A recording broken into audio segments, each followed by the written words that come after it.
Spags, we are back. We got together for a wild ship chasing show on Wednesday night. We had 3 games of football yesterday, but now we have to clear our minds for the Week 12 main slate. Yeah, no more Bills debate. It was actually just one Bill that made the winning lineup, so we could talk about that. But it's more about NFL Week 12. Who are the must plays? And more importantly, perhaps even, Black Friday is today. So we're going to compare some players to Black Friday sales. What's Tom Brady like? You're going to find out right after this short intro. Oh, or if I just click the over.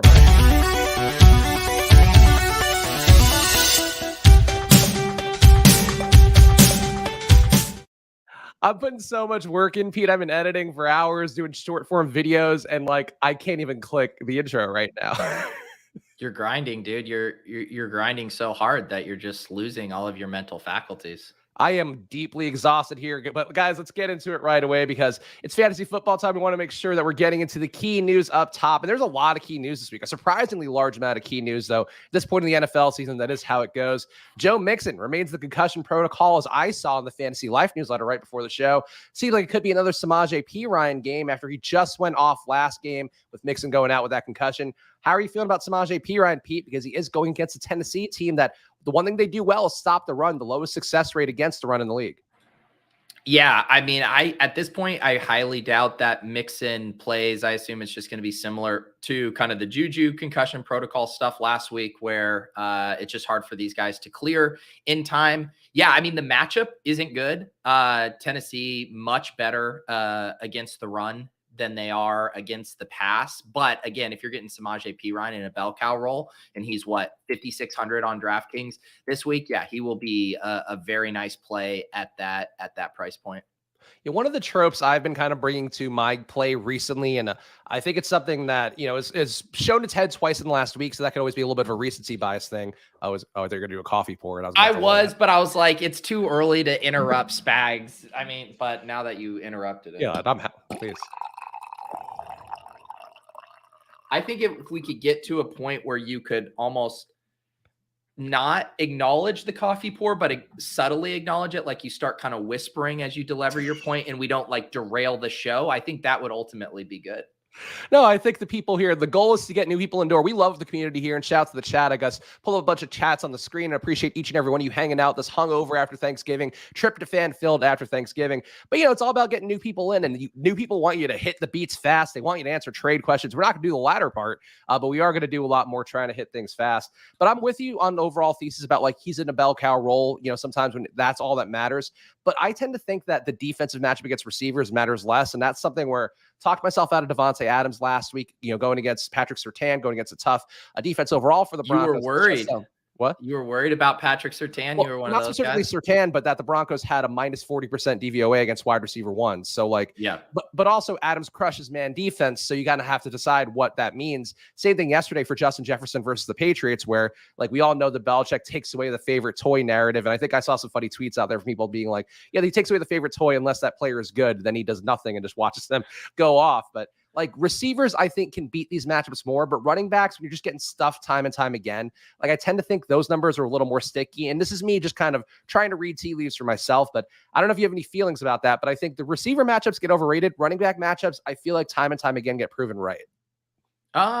Yeah, I guess the whole, I agree. I think it's interesting though for DFS, right? Because it's always a cost thing. And at 5,600 for Perine, if he's catching 4 to 5 balls and getting 15 plus touches and getting the goal line work, I mean, he doesn't necessarily have to put up a 30-point score at that price. So yeah, I agree with you. I don't love the spot for him, and it'll be interesting to see what ownership is. And we're also going to have some other nice cheap plays. It sounds like Leonard Fournette is going to play, but we also already have multiple reports out that I just even saw it. Rachaad White ready for a bigger role, Brian Leftwich says. So all the tea leaves are blowing toward Rachaad White. That becomes an interesting one because the Browns matchup is certainly better than the Titans one, but you're going to have Fournette probably in there. So that will probably be a fun tournament one where Rachaad White naturally won't project as well as Perine, but might just be a better play to your point because of the matchup. He gets an 11% DVOA boost to rushers from Cleveland's defense, also a pretty high 9% missed tackle rate, a high rushing success rate, high rushing EPA allowed. So all the advanced stats would back that up as well. And I'm with you, Pete. If somehow Fournette were to get ruled out, Rachaad White, I think, is going to be steamed up exponentially, but still probably be a good play. If Rachaad White is in with Leonard Fournette, then these guys are both tournament plays that could definitely get there and have some upside. The QBs, though, are going to be the headline grabbers. Zach Wilson officially benched for Mike White before they play Chicago, which is going to be a pretty soft matchup on paper for what Mike White will have in his debut. It looks like Garrett Wilson going to be pretty chalky this week as well on DraftKings. How do you feel about this move? Because it feels to me kind of like a panic move to pull the plug on Zach Wilson, but he was so bad in that video that was going out there on Twitter where like not planting his feet, like he throws like he's Josh Allen, but he's not Josh Allen, but like he has no mechanics right now. It's just like you might need to do it for his own sake, but I think it is like it's kind of unfair to bench him before he's going into like a really soft matchup that would actually give him the confidence. I don't think he was benched because of his play. Honestly, he's been awful this entire year. He was benched because he like fucking threw his team under the bus at the press conference. It was like taking no accountability. And I think Robert Saleh is kind of an old school coach, right? You know, he was benching Elijah Moore for Elijah Moore, you know, being publicly frustrated with his role. I think this was like, holy cow, Zach, you're awful, and we're putting up with your bullshit. But then you go, you're not giving any of the blame to yourself here. So to me, I really thought it was like an attitude move, and I think it's probably just a lateral move as far as for fantasy. You know, I know there's some enthusiasm for Mike White checking down to Michael Carter. That's kind of the narrative I've seen because he did that a lot last year. But then I saw a Reeves tweet that made a really good point that said that was largely driven by how poor the wide receiver room was for the Jets last year. I want to say Elijah Moore was out at that time too, and they were really down to a skeleton crew at wide receiver. So it makes sense that they're checking down a ton. So I'm not like running to the bank with 10 targets for Michael Carter this week. You know, actually, the Chicago defense on the year, one of the worst teams defending wide receiver ones, 29% DVOA boost according to Football Outsiders, which, by the way, I plug Football Outsiders a lot, talk about the data, think it does add value. We have a 25% off Black Friday going right now, so go to footballoutsiders.com/subscribe if you want to take advantage of that. It'll cover you for a year and get you through the Football Outsiders Almanac, the preseason, all that stuff, any new features we add, including the FO40, our draft coverage, which was really helpful for me with best ball. So go check that out for you guys out there. Black Friday sale, footballoutsiders.com/subscribe. And the other QB benching, this one's kind of a surprise to me, Pete. Davis Mills getting benched for Kyle Allen. Obviously, they're facing Miami, going to have to play from behind in this spot. So it would have been theoretically where Davis Mills could have made himself some money, could have made himself some opportunity, could have made you guys who played him in fantasy this year actually feel good about him for once. But Kyle Allen gets the shot, and I feel like this kind of does nothing for me. Yeah, it does nothing for me. Although I was reading Karane's walkthrough this morning, and he kind of sold me on it being an upgrade on Davis Mills. He goes, among quarterbacks with at least 600 plays since 2018, Davis Mills ranks 50th in EPA per play. Only Zach Wilson, convenient, and Josh Rosen have been less efficient. Meanwhile, Kyle Allen hasn't been good, but he's been in the Heineke zone where he could at least captain a functional offense. So I'm kind of selling myself on this being a slight upgrade. I guess I was asleep at the wheel in that I always thought that Davis Mills was like surprisingly okay, you know, just surprisingly mediocre and not awful. But apparently I was wrong. The numbers say he's been horrendous.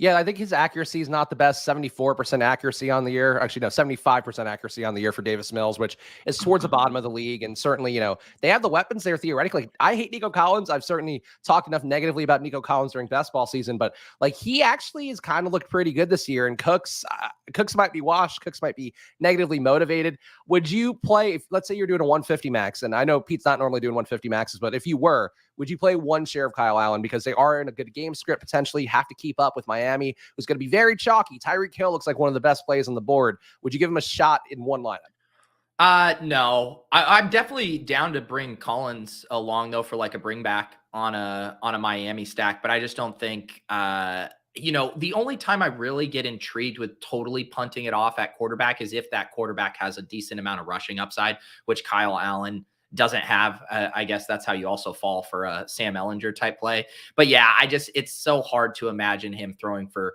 you know, 3 TDs or 300 yards in this spot. Yeah, I think that's fair. I would be willing to take one flyer or two. You know, it comes all down to the projection at the end of the day for me. But I think, honestly, even for me, where I'm going to put probably, again, 50 in the Millie Maker, then do the various 20 maxes along with the spy and the red zone and whatever, I could see getting one share of Kyle Allen just because like he's coming into a good spot. He has been good in previous spots. He actually did a decent, had good performance for Carolina back in the day. I think actually won me some money, not like anything big, but enough where I remember it as Kyle Allen being in the pro column. And Pete, as you know, not a lot of people in the pro column in my memory banks. No, there is. And just one other point, again, that Crane highlighted for Collins is that he has kind of quietly usurped Cooks as the wide receiver one. He's been digging into a lot of that first read target data, which I think is pretty interesting. And Collins is at 22% and Cooks just at 17%. So, the quarterback essentially looking for Collins as the primary read there more than Cooks, which I think is pretty interesting. Any other particularly interesting news that I might have missed this morning reading the Fantasy Life newsletter, or things that you've seen that you just want to mention before we dig into the meat of this program here? I mean, I'm still a little uncertain on, if Justin Fields is going to go or not. I know he's been getting in limited practices. The injury with the AC joint stuff sounded kind of rough to me. Do you have a lean on that? Do you think he's just going to be good to go? I think he's going to be good to go because it's a non-throwing shoulder. I feel like you can kind of tape that up, put some kinesio tape on it, and they'll feel good enough about it. Or even if you want to give him some cortisone, I think he could do it. Whether he should be doing it or not, I think is another question. But he's running hot right now. Like I think you want to see what he has. But if I'm the Bears, I don't play him. But I think he seems like a gamer, and I think they could talk themselves into it. So my gut would say that he goes. Yeah. Yeah. Initially, I was like, there's no way he plays this week. They also have a bye coming up. But yeah, now that he's been getting in practices, I guess he'll go. It's a weird spot. Like, I'll tell you that for DFS, no one is going to want to touch that game. I guess you mentioned Garrett Wilson will be a little bit popular.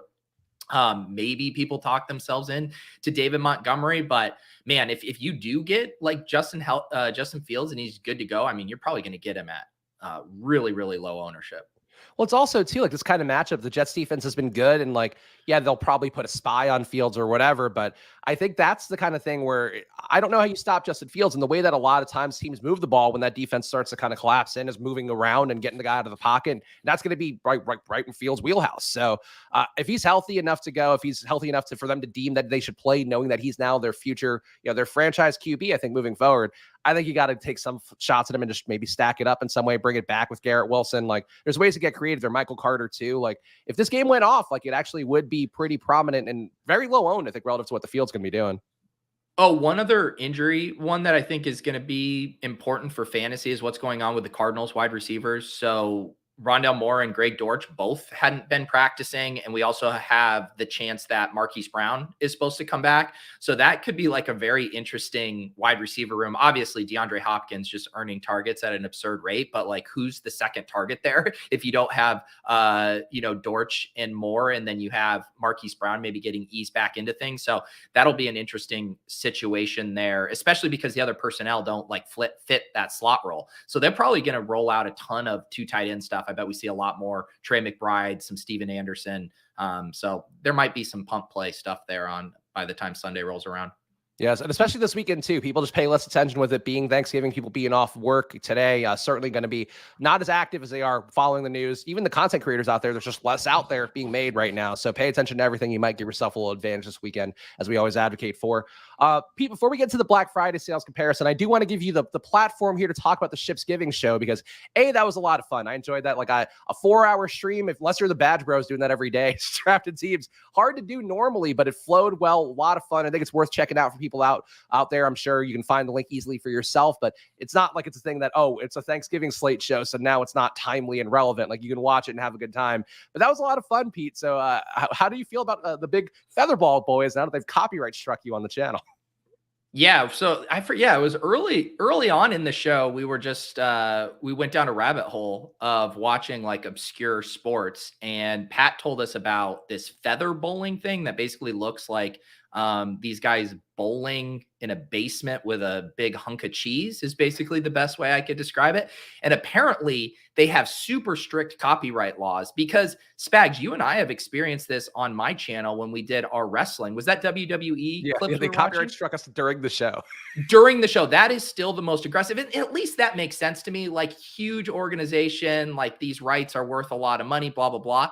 But normally for people who don't know what happens is like, say you use a song you don't have the rights to, they basically say okay, you can't monetize this video with ads. The creator or whoever owns this song can run ads on your stream, but you can still keep your footage up. And that's normally what happens. And even some of our ship chasing clips will get flagged. And it's like, whatever, who cares about the $30 of ad revenue?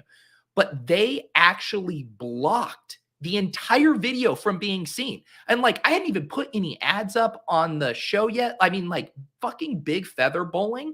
Just, I don't know who the hardos are over there, but they came after us hard. They will forever be an enemy to ship chasing. Luckily, we got it back up because I had to remove that content. So that is lost to the sands of time. We hate pickleball, and now we hate Big Feather Bowling. That's honestly probably the thing with the featherball guys, is that they're just like, oh yeah, pickleball's getting ahead of us. It's like when MLB used to like take clips off of Twitter right away where they don't want the sport to grow. Same thing for featherball, where they just like, they're not keeping up with pickleball because of things like this. We would have been the biggest advocates for the sport moving forward, and now they'll never get your influencer capabilities.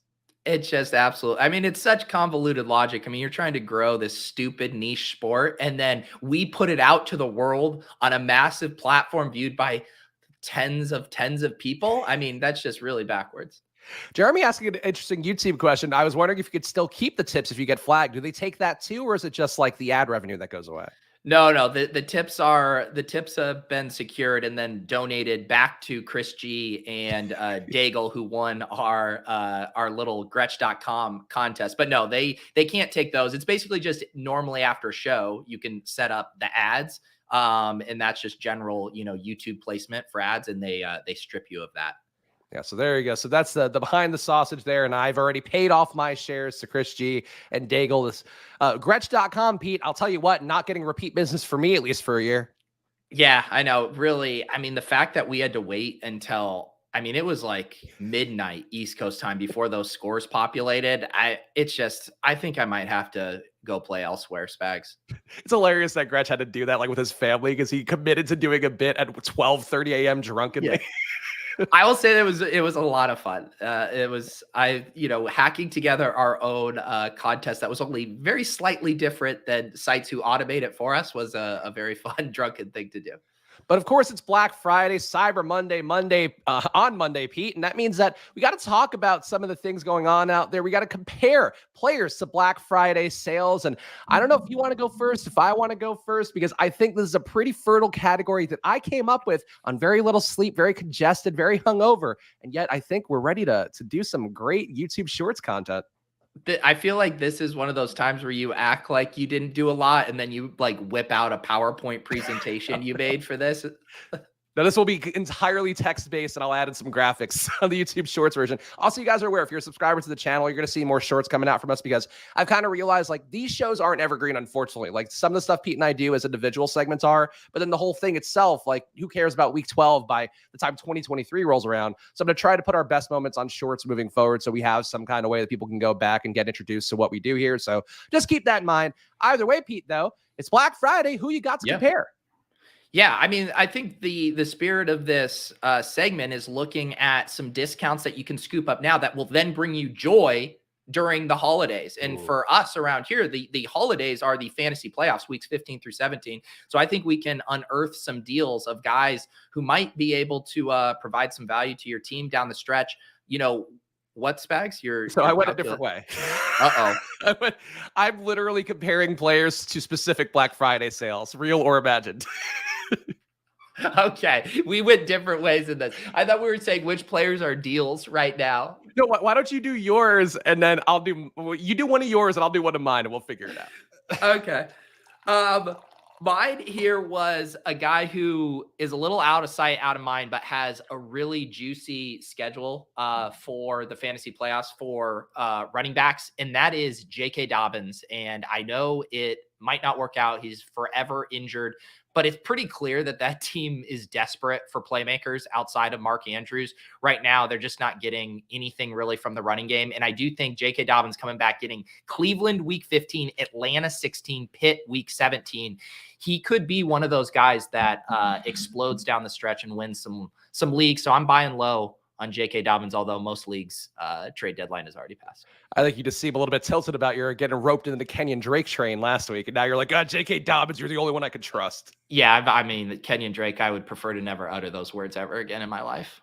So for my first pick, Pete, I'm going to say Tom Brady, to me, feels a lot like a Black Friday sale at Sharper Image, where just a bunch of gadgets. Sure, it seems cool. Sure, you've been seeing it at the mall for 25 years, but it's just a boomer play, Pete. I don't need a chopping device that also helps me lose weight. I don't need a scale. Why are mine all going to be weight related? I don't need a scale that tells me my body fat percentage and also doesn't work after 1 week. That's what Tom Brady is at this point. He's just gimmickry. He's just a broke man. Doesn't even have his FTX money anymore. So to me, Pete, Tom Brady, pure Sharper Image is what I'm seeing for him.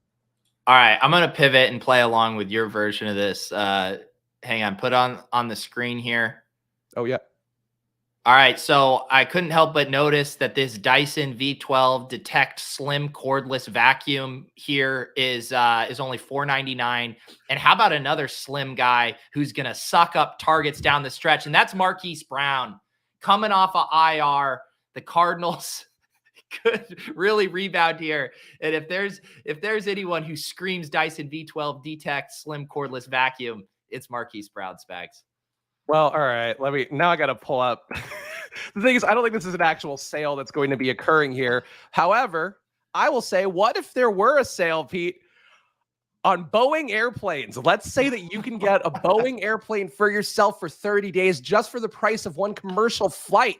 To me, that'd be like getting Tyreek Hill right now, a man who is going to explode this weekend once again. He's chalk. Everybody's terrified to play him as chalk, yet week after week, 190 air yards. He's facing Houston, one of the worst teams in the league, and defending both wide receiver ones and wide receiver twos. So you can get to Tyreek and your Jalen Waddle double stacks this week and hope they go off. I think, to me, Pete, if you see this Black Friday sale at Boeing, what could you think of besides Tyreek Hill? I love it. And it also made me think, have you seen that documentary on Netflix about the guy, I think it was in the 90s, who went for the Pepsi like rewards thing that was like an actual fighter jet? I know it exists, but I've not seen it now. Okay, yeah, I recommend it. It's pretty fun. So yeah, buying a Boeing jet, it's like in that thing, they were like, can you actually get and actually buy a military fighter jet? And as long as you're not using it for nefarious purposes, I think it's fine. So yes, I think we should go in on a Boeing jet with our YouTube ad money. All right, so you got another one for me, Pete, on this new thing that I'm making you pivot to, testing your improbabilities.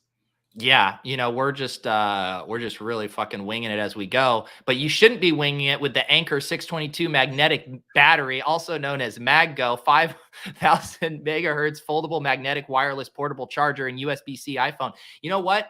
This magnetic battery reminds me a lot of Rachaad White, who's going to have a magnetic pull with the ball being put in his belly down the stretch. Rachaad White is going to be a league winner.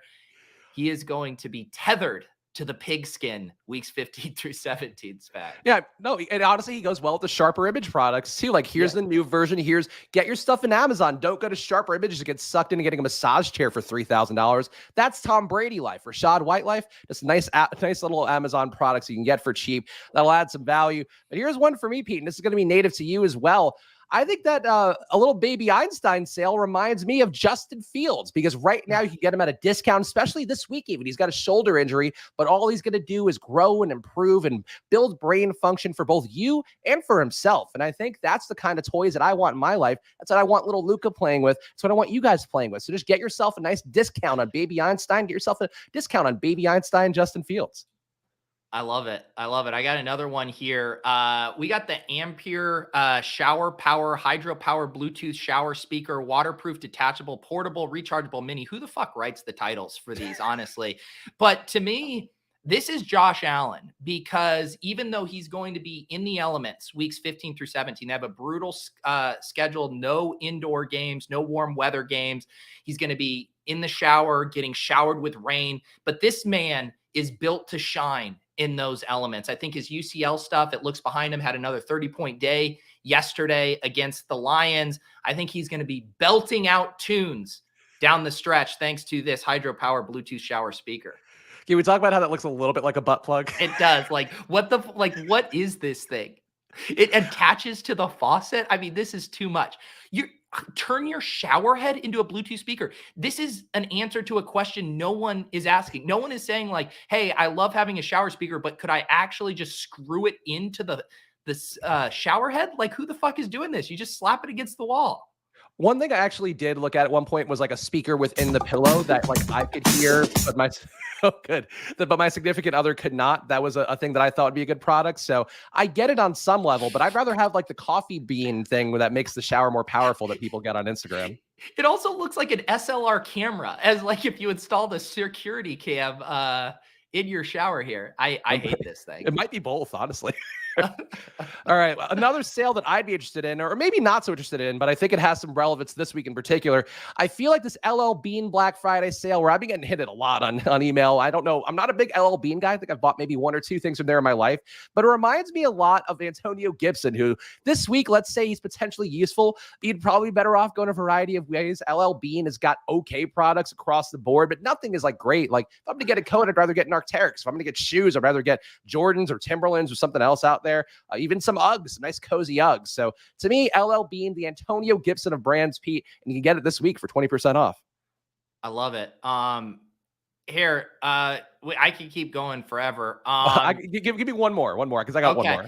So next up, we have the KitchenAid full-size dish rack, light gray, normally $84.99, down to $39.33. This is the Kansas City passing offense right now. Outside of Patrick Mahomes and Travis Kelce, we just have a hodgepodge of dishes. No one's separating, but this KitchenAid, which is essentially Patrick Mahomes, he is going to support a variety of these guys. You're going to have the pans in there, the pots. You're going to have your knives in there. That's your Justin Watsons, your Sky Moores, your MBSs. You never know what's going to be in that KitchenAid, but Patrick Mahomes will take care of you. Ooh, okay. I like that one. This one is more of an abstract concept, but I think you'll get where I'm going with this one. So let's say the beans from Jack and the Beanstalk are on sale for 33% off. Pete, can I interest you in some 2023 shares of Kyle Pitts in best ball? That's what they are. If you plant Kyle Pitts in the ground next year, he's going to be a big, strong boy. He'll do everything for you. That's going to be telling you every day next year from April through August. And I think that's what it is. We're just planting these beans and hoping they grow up. And that's the Kyle Pitts experience. Do you believe my take that I said on Ship Chasing the other night that guaranteed he ends up going in the 3rd and 4th round over the course of Best Ball Mania next year? I think so. I think closer to the 4th, but I think for sure he's going to go pretty high. Yeah. Yeah. I think it would be, I think he'll have honestly like a floor of the 4th round. And then if you get like some kind of crazy coaching or QB upgrade, I think he'll just like go back to where he was even going into the season. Everyone's just so mad and angry right now, but just kind of falling victim to classic recency bias. And then next year you're going to go and you're going to look at the tight ends. You're going to see Travis Kelce and Mark Andrews. You're going to be like, yeah, I like those guys. And then you're going to be sitting there in the 4th and 5th round looking at, yeah, I could wait and take Tyler Conklin, or I could just fucking take Kyle Pitts right now. And people are going to take Kyle Pitts. The thing too is you'll see like, oh, he had a bunch of deep targets per game. Like it didn't work out, but like this offense, another year under Arthur Smith, Drake London's going to step forward. Like there's so many ways to easily talk yourself into it. And at the end of the day, you know, drafting young players who still can hit their ceiling. And Kyle Pitts will point to that 1,000-yard rookie season. Will point to the bright moments, the bright moment this year that he had. Besides that, I feel like it's a situation where he is the profile of the kind of player you should be drafting. And that's why I think that'll carry it highly, even though he is very likely to do the exact same thing next year, to nobody's surprise. No, but we are masochists. All right, let's do it. We got an Underdog Battle Royale, and of course, you can always play along with us on Underdog by using that promo code SPLASH. They will double your deposit up to $100. You also have some nice pick-em promos going at any given time that you'll get in your inbox a lot of times from Underdog. So go check them out. Go play on Underdog. Use that promo code SPLASH to double your deposit. This filled pretty fast, Pete, and I feel like this week is kind of interesting because Kelsey's going to come up quite a bit, but I don't know that I would rather have Tyreek as the 1-1, to be honest. No, I think positionally Kelce just still gives you so much of an advantage. Like it's just, I think Tyreek's a smash, but there's a handful of wide receivers who can, you know, Adams, Hopkins, you know, these guys can keep pace with them, where it's just like, I guess Andrews, I guess you could make the argument that Andrews can keep pace with Kelce, but I still just think positionally, the tight end edge is just massive because you're getting like an 8 to 9 point ceiling projection gap between those guys and the next. Like it probably should be Travis Kelce, Mark Andrews 1-2 as far as efficient ADP.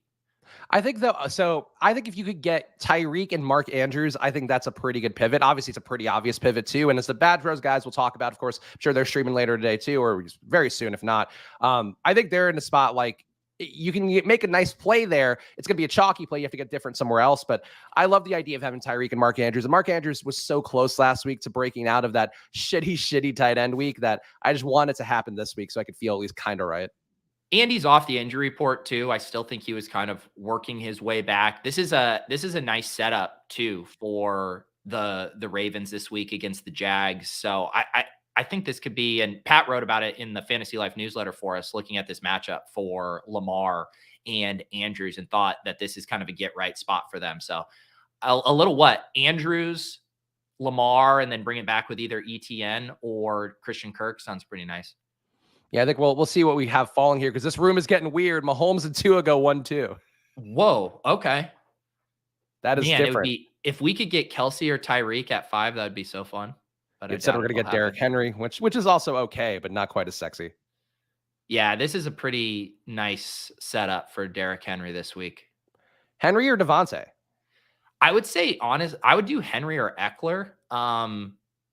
It's a really nice matchup for the Chargers too.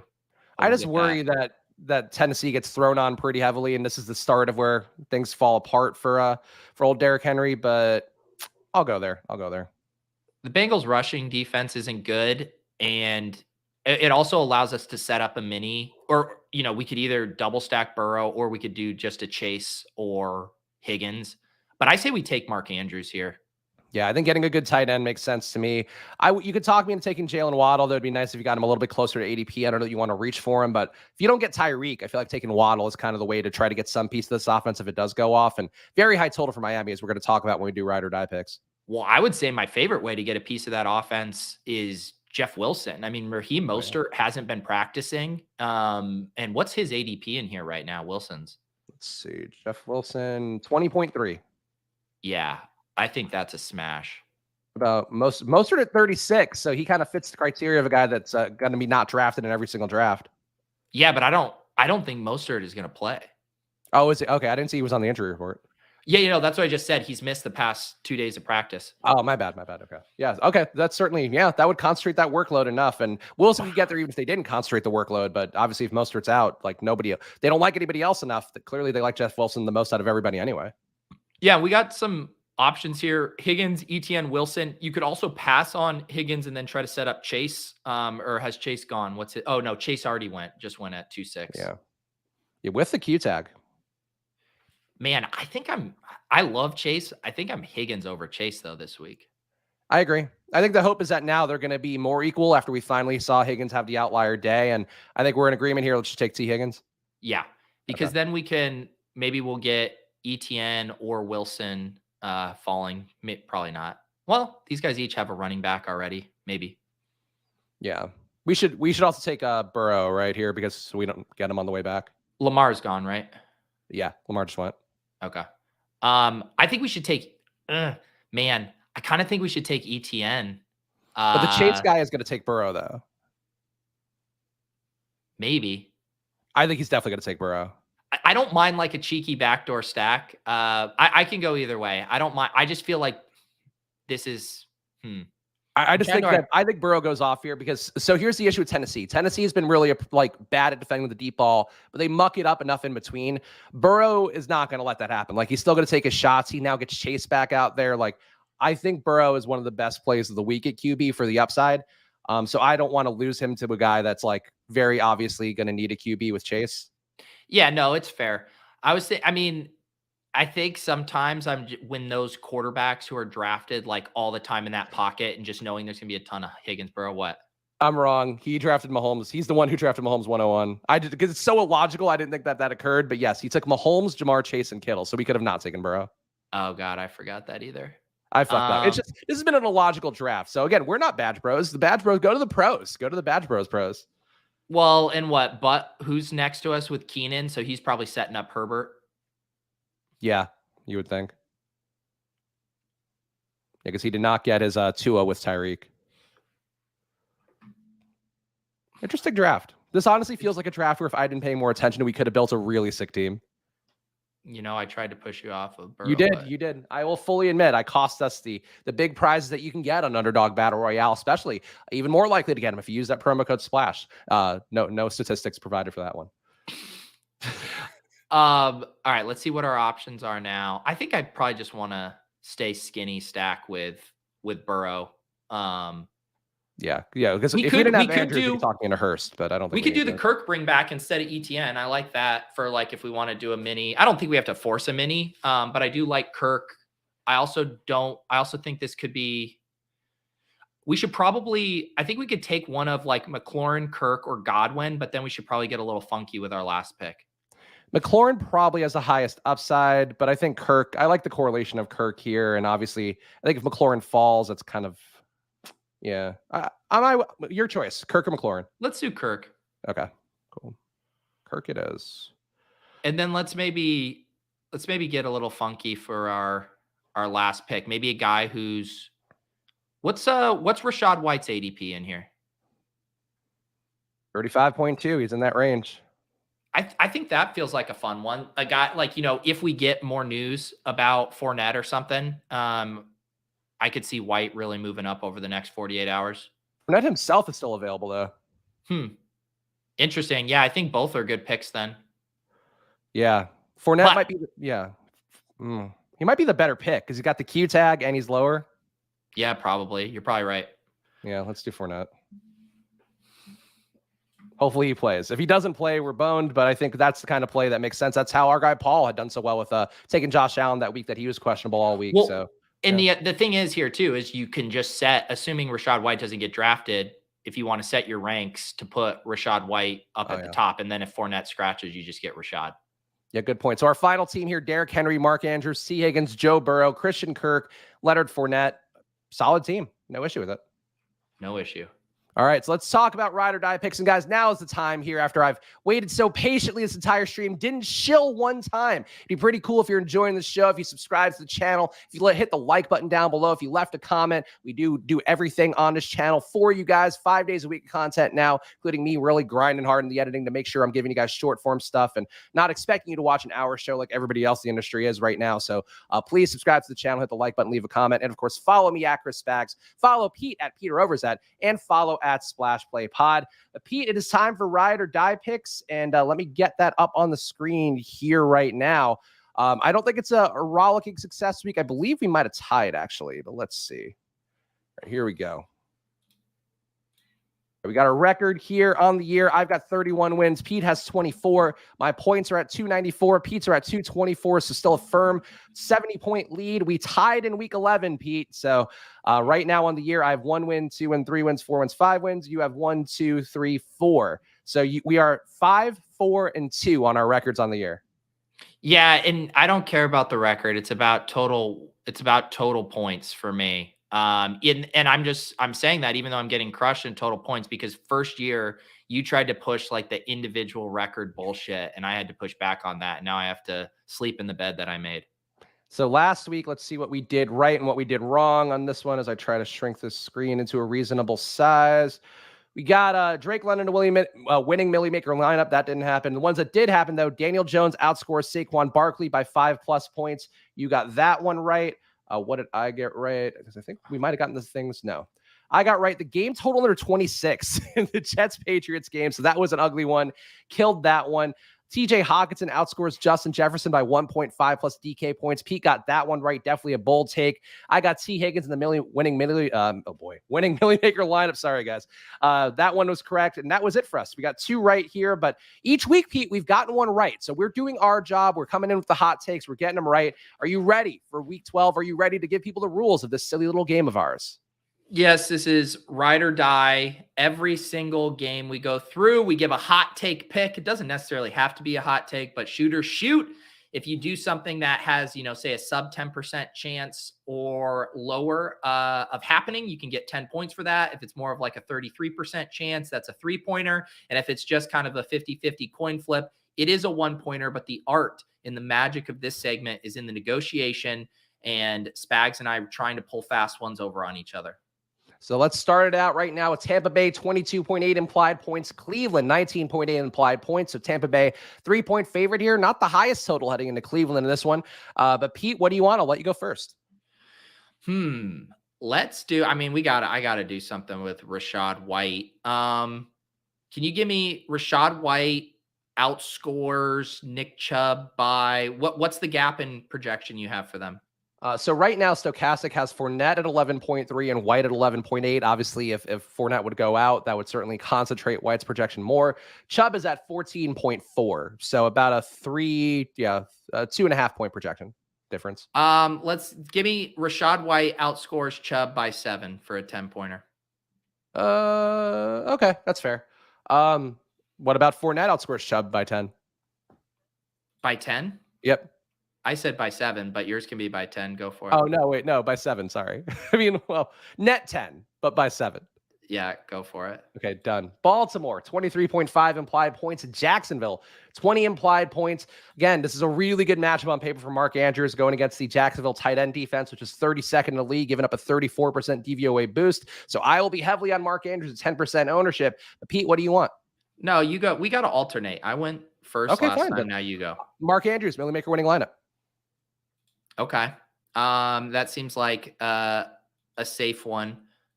I will. Safe? Yeah, just clock him into your lineups. It's a safe play. I mean, I'm going to be clocking him into mine. Let's see here. I will do. Let's see. Let me leverage this. Let me try to leverage this. Marcus Robinson. What's the gap in projection you have for Mark Andrews to Christian Kirk? Mark Andrews, 16.9. Kirk, 13.9. Okay, so I'll do Kirk outscores Andrews by 7. Okay, that works. Classic 10-point spread differential. The new ride or die meta has become that. And honestly, I think that's one that's been actually helpful for like plays. So it works out for everybody. It really does. Fun for the whole family. Cincinnati, 23.3 implied points. Tennessee, 20.3 implied points. Maybe a lowish total in this one, so it kind of feels like a potential slog game. But Pete, it's your turn to go first. Yeah, what's the over-under on this game? 43.5. I think this ends up being a gross game. I'm going to take under 33.5. I'm going to go the other way, over 53.5. Fish. Yeah, honestly, maybe, but I like the shot. Denver, 18.8 implied points. Carolina, 17.3 implied points. The Sam Darnold experience back in Carolina. And not the spot to be doing it against Denver's D. Is this the week, Pete, that Courtland Sutton goes off? You tell me. Oh, I hate Courtland Sutton so much. Yeah. How about Marlon Mack scores more points in this game than Melvin Gordon did at any point this year? Well, tell me what that number was. Let's see. I'd have to Can't just be throwing out crazy shit. I have Melvin Gordon numbers in front of my eyes all the time. Here, I'm going to look it up on. I have the box score up on DraftKings. So he had a 16.5 point game. Sure, I'll give you 10 points if Marlon Mack has more than 16.5 points. Okay. Done. And it's worth pointing out, too, this is your Denver backfield now. Latavius Murray, Marlon Mack. It is not good. Pete, your turn. Yeah, let's do something fun. Let's just have a little fun for once in our life. What do you have for Latavius Murray's projection? 12.1. Man, it's too much to say he goes under 2.1 fantasy points. I can't do that. If Marlon Mack goes off, come on, because under 2.1, that's more than a 10-pointer. That would be basically just like died in the first. Tell me what under on Latavius Murray's fantasy points for a 10-pointer. So like he doesn't get a touchdown, he doesn't get like more than 10 yards. I feel like so like 7, I think is fair. 8. Let's do less than 7.5 fantasy points for Latavius Murray. I'll accept that. I don't know if that's a 10-pointer, but I'll accept it. Honestly, it's such a narrow margin. He's been getting all the work. Like, I think that actually probably is a 10-pointer. Atlanta, 18.3 implied points. Washington, 22.3 implied points. Taylor Heineke, officially the starting QB. He also buys Jordans, Pete, every week when he beats a team. He buys Jordans in their color, which is honestly kind of sick. Like, Taylor Heineke is not the most talented player in the world, but boy, I could see how he really grew on that locker room. This is the kind of catnip for you, Spags. Just a story like this that you can just push this narrative. You eat this shit up. Well, it's just like I like Jordans. Like I don't have a ton of. I have like less than 5 overall. But it's just fun that he's like collecting scalps from the teams that he beats and colored Jordans. Like that's pretty sick by Taylor Heineke. Yeah, now that you put it that way, I do like it. I'm gonna do a classic Millie Maker Antonio Gibson in the winning Millie Maker lineup. Gets loose for a couple big runs against the Falcons. All right. So I did not expect Brian Robinson to be 33% owned last week. I don't think he's going to be that this week after what happened, but I'll leverage against it and say, so I see the projection difference, Pete, as 4.2 right now. So Brian Robinson outscores Antonio Gibson by 6. Is that a 10-pointer? Yeah, it's a good one by you. But I'll give you it. Okay, thank you. Also, Andy's saying Spags is getting soft. No, I'm having a great run here, and I just want Pete to come along for the ride. I want us to have fun on this show. You know, we can nickel and dime each other all day, but we're supposed to have fun on that. I didn't know that was one of our mission statements. We want to have fun together. We want to get to the pay window together, Pete. It's a community here. What pay window? I got to the $80 pay window yesterday, Pete, because I didn't play more than 3 bills. Unfortunately, did not take that to a strong enough take position, but it was good. Yesterday wasn't bad. I was in the hunt for the Millie for a while. No, that take aged pretty well. I mean, what Allen, Diggs, and McKenzie were the 3 you wanted, right? Yeah, but they didn't get there. It was just Bills D in the winning lineup. I still think the optimal probably has Bills. Yeah, but because Mac Jones ended up like the Mac Jones Aguilar. Ended up. No, it was Kirk. It was Kirk with Jefferson, but still at Aguilar. Yeah. Oh, gotcha. Yeah. So anyway, it was close, but at the end of the day, like I think that's what you can do for builds. And for what it's worth on Fantasy Country this week, I think a lot of people will be pairing Tyreek and Tua, and then also a lot of Garrett Wilson will sneak his way in. So take 2 out of those 3 guys and not all of them. Houston, 16.5 implied points. Miami, 30.5 implied points. I want to go first in this one, and I'm curious if you'll allow this as a 10-pointer because it's like a hot take, but I don't know if it's hot enough compared to how you perceive these things. I think Tyreek Hill puts up 200 receiving yards. Yeah, that's a 10-pointer. Okay, good. Because he might not be winning Millie Maker lineup even if he gets 200 receiving yards.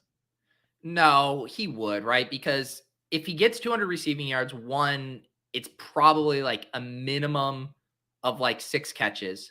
So right there, that's 9 points because he's getting the bonus too. So that's 29 points. And that doesn't even include getting in the end zone, which if he puts up 200, he's almost for sure getting in the end zone once. So you're looking at like a 35+ point day.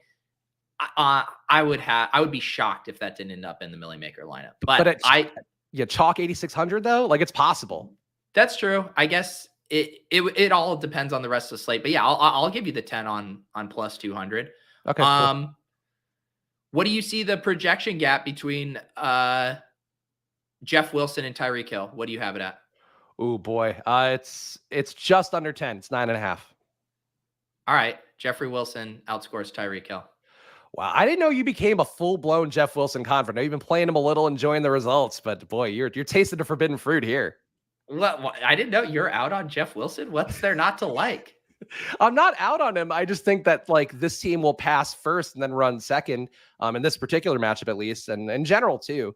But I don't know. Like I think he's gonna be the guy that gets steamed up. Like I think Jeff Wilson will be at like a 25-30% play and usually hate those guys. Luckily, ownership doesn't matter at ride or die, Spags. but you're not gonna play Jeff Wilson in like the spy?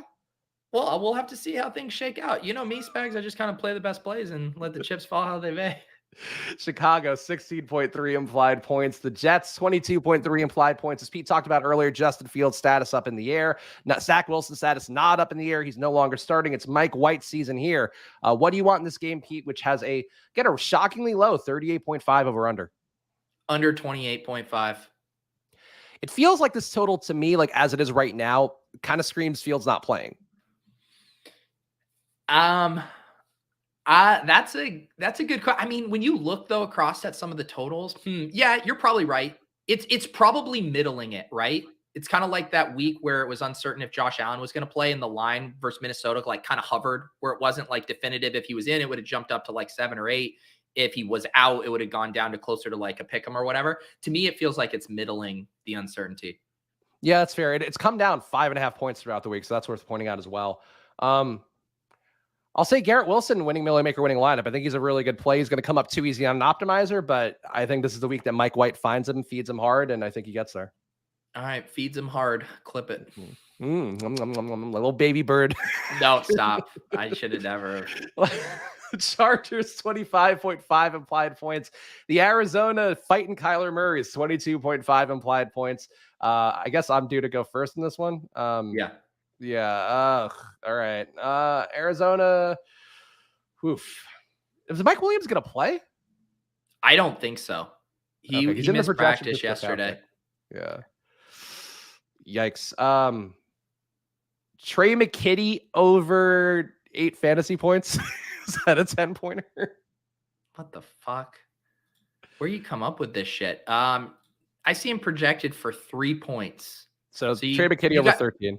Over 13, which basically even if he scores a touchdown, he still might not get there. 20-yard touchdown. Yeah, I'll give you that. Okay, I accept it. I think it's a good tight end matchup, and I think they defend receivers well. So I don't know. That's where my heart went. Pete, can't help it. Yeah, that's fair. Let's see. Can I get a 10-pointer for? What do I want to do? I always love shorting James Conner. How about this? Can I get 10 points if any non-Austin Eckler Chargers running back outscores James Conner? Yeah, I think that's fair. There's nobody else meaningfully involved enough, so that seems fair. Yeah, I think I'm probably getting it in bad there, but it's an ideological play about how much I dislike James Conner. Yeah, at a certain point, you got to think they got to give Spiller more work or anybody more work just to keep. I think Spiller has quietly become the true backup there. Sony Michel getting phased out a bit. And in your initial version of the Black Friday thing, I think he would have been a good Black Friday buy low and just hope that he gets there. But yeah, for week 17. He could be how we're. Yeah, I mean he's not going to get the Rashad White thing where he could just outplay Leonard Fournette. I mean Austin Eckler's playing incredible, but if Eckler went down, man, I think Spiller would be a smash. Vegas 21.8 implied points. Seattle 25.8 implied points. Worth pointing out, a lot of chalk in this game. Kenneth Walker to be one of the chalkiest running backs on DraftKings. Also good ownership going Josh Jacobs' way, Devontae Adams' way. Of course, people chasing those big box scores for those guys. But what do you want in this one, Pete? Yeah, if that's where all the ownership is, man, I love the Seattle pass catchers here. Give me a DK Metcalf winning Millie Maker lineup. That's smart. But not as smart as Tyler Lockett, Millie Maker winning lineup. I can't wait till we both get there when the Geno doubles ship. Oh, honestly, the Geno doubles are going to be really helpful for the DK Millie for me in best ball. It's going to hurt so bad, but we're now I was looking at some of the lineups last night and we are very live with Geno stacks. that you got bullied into selecting as a bit to the bit. Well, I think I took a couple organically too, but yes, I did get bullied on one stream, and I think one of the teams is definitely a team I drafted on stream. You love it. You love to see it. Ugh, resentful. LA Rams, 13.5 implied points. I think this is officially the lowest single team implied total this season, with Bryce Hopkins expected to go in again at QB. No Cooper Kupp, obviously. No Darrell Henderson. He was waived. Boy, I guess I'll go first here, but Juju's going to be back. He's back. Yeah, I think so. He's trending in the right direction. I'll take Juju. I see a 13.1 projection. Can I get him for 23.1 over? Say that again. Over 23.1? Yes. Sure. I'll give it to you. Spirit of giving. Can I get the top 6 scoring players in this game? Not 5. Top 6 are LA Rams. Kicker and defense. Yeah, for 5,000 points. Are the Kansas City Chiefs? I'll give it to you. We haven't done one in a while. Let's see how it works this year. Top 6. Well, normally when it was really sneaky was 5. 6 is legit very hard to hit. 6 is hard to hit. Especially with Hopkins being mobile enough and the running back touches being concentrated. It's going to be tough, but I think it's very live in this game, at least with what the Vegas total is saying. Can I tell you that? So looking at that, the ETR projections, 7 of the top 8 are Chiefs. But Bryce Perkins is the 3rd highest projected in the game. So do you think Perkins is going to be good? Because I kind of feel like he might be the answer for this short-term period. They're not going to win enough to make the playoffs or be good, but he can run and he did well in preseason. I'm kind of intrigued to see what he does. Yeah. I mean, now that you say it, I wonder, like, could you talk yourself into like a Perkins? I don't know how you would do it. It'd probably be like Perkins, Kelsey, Higby, something like that. I would go A-Rob or Jefferson over those guys, but I think, Yeah. you talk me into it for like, again, 1 or 2 shares. All right, there it is. There's your Galbraith play of the week. Bryce Perkins on the road. I mean, the thing is at 5,000 and they're going to be down the entire game. Like if he runs a little bit, like he can pretty easily get to 20 points in this spot. I don't know if you're as big of an Any Given Sunday fan as I am, the movie from many years ago, but Willie Beeman vibes from Bryce Perkins is what I'm feeling. He Wow. comes in, he's the talk of the town. LA loves him. He's on TMZ. Like, can you not imagine that world? I could see it. All right.